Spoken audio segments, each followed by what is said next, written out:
Dito sa Davao, hindi kayo mauubusan ng matitikman. Pero ang kwento sa likod ng masasarap na pagkain at delicacies dito, tila mas masarap pa sa tamis at linamnam ng mismong pagkain. Nandito po tayo sa Davao at ating bisitahin ang apo ni Lola. Hindi po kayo nagkakamali dahil ang apo ni Lola, bonggang-bongga.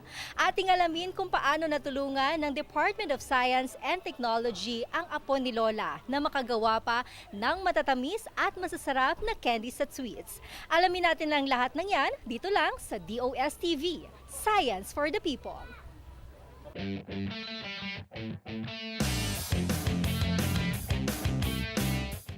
Unti-unti ngang naitaguyod ng apo ni Lola ang kanilang negosyo bilang one-stop shop ng durian pasalubong sa Davao. Habang lumalago ang kanilang negosyo, naging misyon na rin nilang gumawa pa ng ibang natatanging produkto para sa dumaraming turista sa Davao.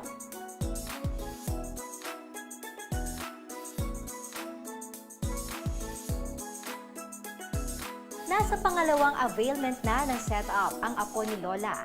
Isa sa kanilang long-term plan ay ang pag-transfer ng kanilang production sa isang planta na malapit sa kanilang current location. So nakikita natin, sir, iba't iba yung potensyal ng mga produkto na makikita dito sa Davao. And with apo ni Lola, ito, and Malagos, iba't iba na rin yung mga natulungan ng DOST. Pero ano yung nakikita natin talagang factor kung bakit mas mabubuting tulungan natin itong ganitong mga negosyo na ma-upgrade pa yung kanilang produksyon? You know what? We found in a survey that we conducted a few years back. It was an innovation survey of small and medium enterprises here in the Davao region, particularly food processing companies and electronics. No, one of their deficiencies is in innovation. They lack the innovative capacity that we're looking for in MSMEs. Their capacity to do research and development, to be creative and improve on their products. No. So setup provides the mechanism for that, for MSMEs to innovate, no, and we do that by providing financial and technical assistance. And it's important that they innovate because this will increase their productivity, improve the quality of their products, and thereby increasing their competitiveness in the market. No? So with the innovation support that we provide, and the mechanization that we support that we provide to MSMEs, they're able to compete better not only in the local market but also in the export market. Pero kumusta yung monitoring natin dun sa mga na-assistehan natin? I'm glad that you asked that, no? Kasi monitoring is important and evaluation, Yes. no? We have a lot of tools that we use to determine certain economic indicators like productivity, like employment, no, but more than that, we want also to monitor the overall impact on society and on the industry represented by these different MSMEs. Ika nga, kailangan sustainable yung mga enterprises natin. So we're looking at not only the economic benefits but also yung environmental benefits and social benefits para makumpleto yung triple bottom line for sustainability. So that's what we're looking for in our MSMEs, that they should be sustainable and inclusive. Yung directive ng presidente natin na all our programs and projects should be inclusive. Yes. Ibig sabihin, lahat have a share in the benefits that result from development, and they have a voice in all development efforts. And that's what we're doing in the OST. Set up, for example, we want to be as inclusive as possible. Halal products and services is now included in the priority industry clusters of setup. Pero sinisigurado ba natin, sir, na let's say meron nag-avail, first cycle pa lang niya, hanggat maaari maka-second or third pa itong mga negosyante na ito? It's possible, no, that they avail second time or third time kasi lalong-lalo na yung mga micro enterprises natin, for them to graduate to small scale level, kailangan talaga ng additional assets, additional capitalization. Kasi by definition, yung small scale natin should be more than 1 million already capitalization.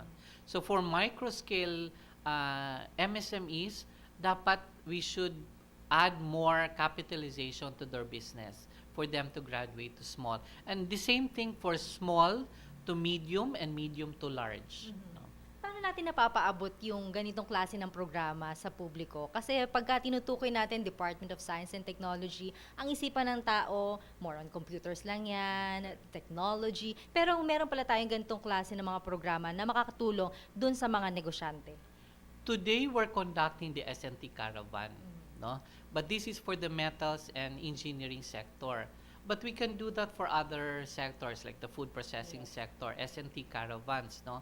The objective of the caravan is to really disseminate the information regarding the technologies that we've generated in the OST and even outside the OST because we are assisting also research and development institutions outside the OST and they're generating a lot of technologies that can be used by the industry.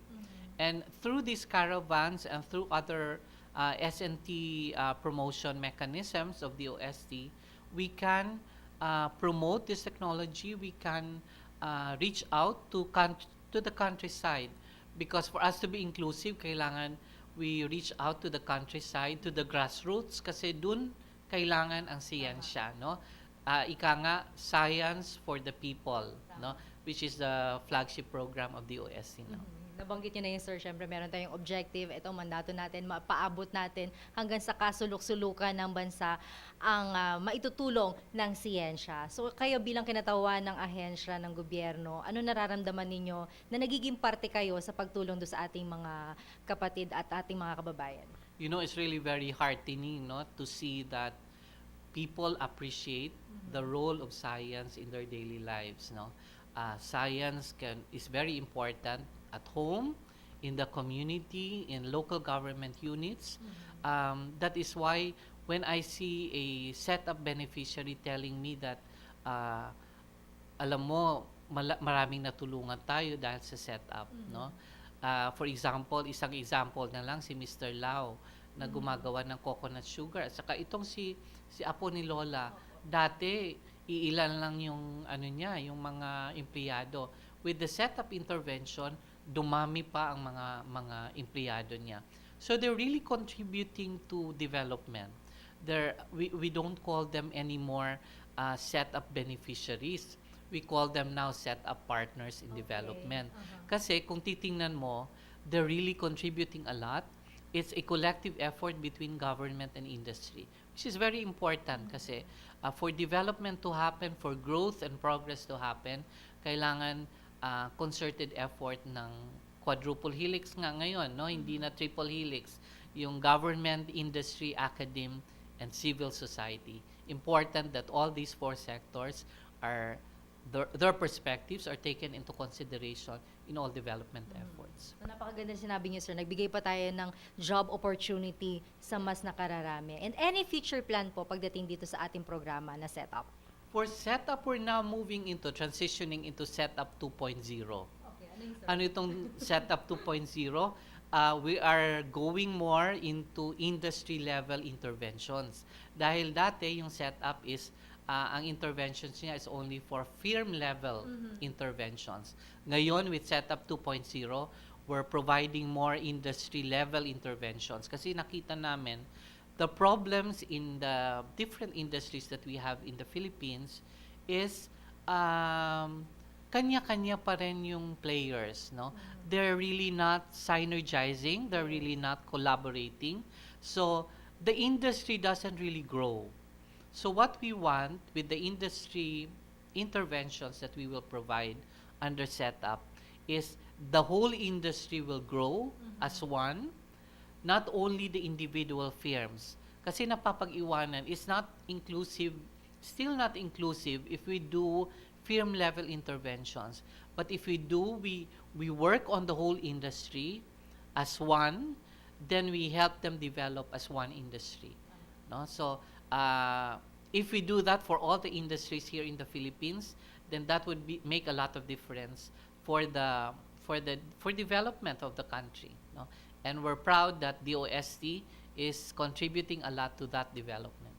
Mensahe na lang po dun sa ating mga taga-subaybay at dun sa mga kababayan natin na gusto mag-avail ng setup from DOST. Saan po sila pwede makipag-ugnayan? Yes, to all those who are interested to avail of our assistance under the Small Enterprise Technology Upgrading Program, you just have to go to the nearest provincial or regional office of DOST, and you can ask about our program and what are the requirements for you to be able to avail of the assistance. No, it's very easy. No, you just have to go there and then tell us your problems, and we can provide you the solutions through science and technology. 5 ang major products ng apo ni Lola. Meron silang candies, baked products, ice cream, smoothies and shakes, at durian-flavored coffee. At bukod sa durian, biruin ninyo, meron din silang candy products na gawa sa ibang local fruits tulad ng mangosteen, jackfruit, marang, mango at coffee.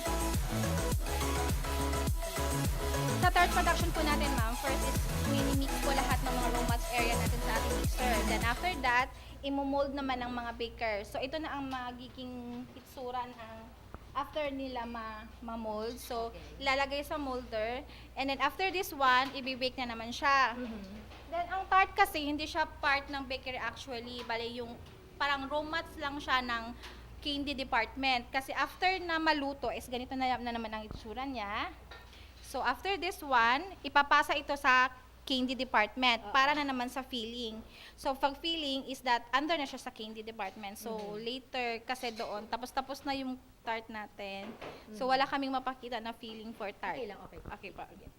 Yun po sa tart natin. Okay. So iba-iba kasi yung mga delicacies na naandito, Yes, ma'am, po. no? Pero ngayon, ongoing yung paghanda nila at paggawa nila nung tart. So Ng nabanggit whole tart natin. ng yes, yun. So ano yung mga na-avail ng DOST po, ng from DOST, Yes yes. po. Ito pong mixer namin from DOST po ito. Yung digital oven namin, some of our racks, at yung mga stainless tables natin, sa DOST yan siya, yung dough sheeter, yun po, sa likuran, is DOST pa rin po yun siya. At some of the pans is DOST po assist. So, kwento niyo siguro kami ng kahit konti lang, no? Nung nakikita ninyo na nagkaroon kayo ng mga bagong equipment, yung Yes. difference before Yes and po. after. Before po, yung production is pag kulang kasi sa mga equipment, parang low lang yung production natin. While nag-aabil na kami ng DOST, parang lumobo yung production namin from previous to present because of the certain many equipment na na-assist sa amin. Like, parang mapapadali yung trabaho. Instead of one oven, so dalawa ng oven, so marami kang masasalang. So, yung production mo is malaki, so definitely, yung sales mo is lalaki din po. So, yun ang nagagawa ng DOST para sa amin. Okay. So yan, after, ito pwedeng siguro discuss. Ano naman to, ma'am? Ito po is macaroons, durian macaroons po. Parang ihalo po lahat ng yung mga ingredients natin, and then after that, if i-fill sa molder, then after filling sa molder is i-bake na naman siya. Then after that, packaging, so ready na for display. So parang ang ano nito is parang masalang mo sa oven, parang madali parang marami ang magkasya sa oven compare kung isa lang siya. So parang marami ang ma-produce mo in just a little time. Okay. So operating hours niyo nagsimula kayo ng oras, ma'am? 7 a.m. po. Then since ano po yung in demand po yung production ngayon, so until mga supposed to be dapat 7 to 4 regular hours namin. Pero pag peak weekdays, peak season, aabot kami hanggang 7 p.m. po or 8 or 10 maybe. So tuloy-tuloy yung Tuloy-tuloy kanilang po. pagbe-bake Yes dito.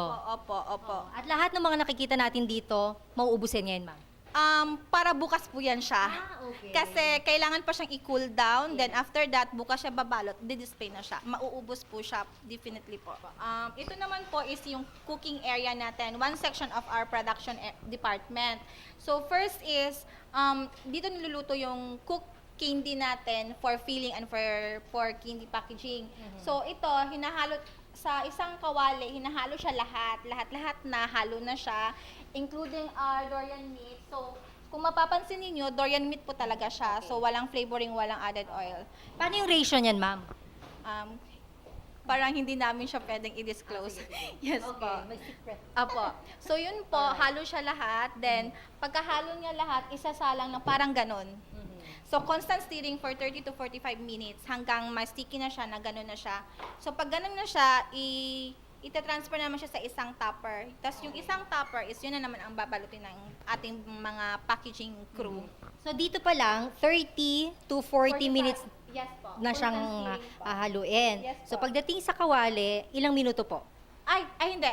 Parang ano na po siya lahat. Then, after that, isasalang sa apoy. Yun na po ang 30 to 45 minutes. Parang gano'n na po siya. After that, na nahalo na siya, parang isasalang na siya sa apoy. Then, yan na po. 30 to 45 minutes na po. Hanggang sa makuha Constant na yung stirring na po. Hanggang makuha yung consistency natin. Ang end point po niyan is yung gano'n na po. Okay. 30 to 45 minutes. Yan siya po. Then, isasalang ililipat na naman sa topper. Then, after sa topper, cooling area na naman po tayo. Papalamigin na naman siya, hindi siya pwedeng ibalot agad. So, doon tayo sa cooling area. So isa lang siya na naghahalo? So lang tatlo po. So 1, 2, 3 sabay-sabay? Yes po. Ngayong araw na to is ano sila, 20 batch. Okay. So, 20 luto nito. So, cooling area, mag-stay siya dito ng one day po. Then, pagkabukas pa po siya pwede balutin. Kasi mainit pa po siya. So, malalaman ng mga packer natin kasi meron siyang date. So, FIFO po. So, first in, first out yung ginagawa nila. Depende po sa schedule na kailangan nilang balutin. Then, after that, kung kunyari siya is creamy bar ang naka-assign for her. So, kukuha siya ng candy. Tapos, then dito niro-roll. Parang i-roll mo muna bago siya balutin. Then, after roll, tatransfer sila doon sa balutan na naman po. So, yun yung process. Parang after cooking, cooling, then packaging na po. Then, warehouse. Nagsimula bilang micro-enterprise ang apo ni Lola sa Matina, Davao City. Doon ay candies lang ang kanilang produkto at nagsimula silang 3 lang ang workers kasama ang mismong owner.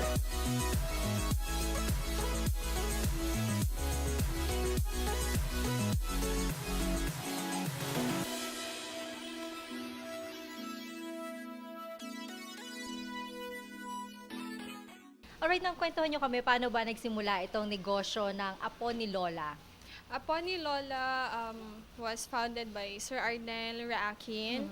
He is one of the apo of the famous Abondia del Puerto Raakin, who is fondly known as Lola Abon here in Davao City. So it was founded last 2000.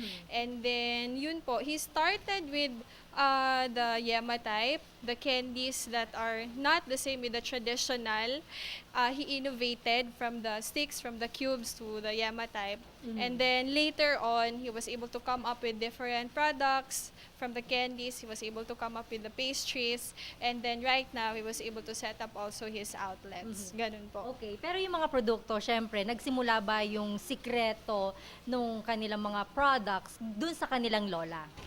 Yung ingredient kasi, ma'am, siguro the knowledge was passed on from one generation to the next.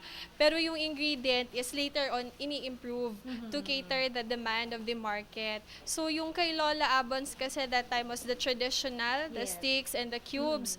So yun po, in-innovate ni Sir Arnel, ginawa niyang Yema type. So kaya he come up with this Yemas ng Apo ni Lola Durian Delicacies. Alright. So nakita namin yung inyong shop na talagang punong-puno ng tao at ang lakas ng demand. So paano nyo nasusuplayan? Although nakita na rin namin yung process, hindi ba ma'am? Parang yung daily operation ninyo, paano nyo na ma-manage? What we do with our daily operations is we set up strategies for the supply of our raw materials, especially durian, because durian is the heart of our production. So what we do to have a sufficient amount of durian for the entire year is we store up durian meat during the peak season. Kasi baliktad po sa amin. Yung peak ng store is during summer, which is walang durian meat. So yung peak naman ng durian is during August, during Kadayawan season. So that's during that time na nagsusstore up kami, and then we use it for next year's operation. So we can assure that for the entire year, we have amount of durian meat for our production. Right. So ang durian dito talagang kalat na kalat, di ba? At ang negosyong ito, marami ring gumagawa at nagbebenta ng the same products, di ba? So paano yung competition sa market? As to the competition, we are open with competition because competition helps our economy, right? So kami naman is, it's up to us on how we continue to innovate our products, how we continue to serve our customers, how we improve our customer service, and how we tap networks and linkages, especially the tourism industry. So kailan pumasok yung assistance ng DOST? DOST setup came in around 2011, and then it was one of the directors of DOST here in the region who invited Mr. Arnal Raakin to avail the DOST setup program, and fortunately he was able to have the first setup 2011, and then last 2016 nakadalawang setup po si Apo ni Lola. So we're looking forward for another round of setup. Oo. So yung first cycle, magkano yung naibigay? The first cycle was around 500,000, and for the second cycle, it's around 1.2 million. Ano yung equipment na inavail? For the first cycle was more on the packaging materials improvement and cooking equipment. For the second cycle was more on the baking equipment. So yun yung thrust kasi namin for the second setup is to improve our bakery department. So that's why we had the oven, the sheeter. So yun po ay products ng setup. Eto ma'am, kasama rin ba itong mga to? Yes, the crates as well are also part of the second setup. Before is majority niyan is boxes, but with the setup is yan, improve namin into crates. Ayun. So, dun sa iba na hindi pa nakakaalam na meron pong gantong klaseng programa ang DOST, paano nyo sila ma'am i-encourage na lumapit din sa ahensyang ito? To all our fellow entrepreneurs, it's up to our attitude on how are we going to be receptive to change and to be open to these kinds of opportunities. Wag po tayong matakot sa mga requirements kasi these are parts of this program. So if we are willing and if we are open to have these kinds of assistance, these are zero interest, and it's really a big help to start up SMEs. Comparison ng profit before and after na wala pang tulong ang DOST. I would say it has an improvement. Hindi ko na lang sabihin yung figure. Okay. Oo. Percentage siguro. But definitely, it helped the company to boost its sales as well. Alright. At syempre, mas nakapagbigay pa tayo ng job opportunity sa karamihan, di ba ma'am? Yes, majority of our workers, majority of them are living here in Davao City and within the vicinity of the company. And we are also happy that majority then of our workers are women. So we are helping women as well.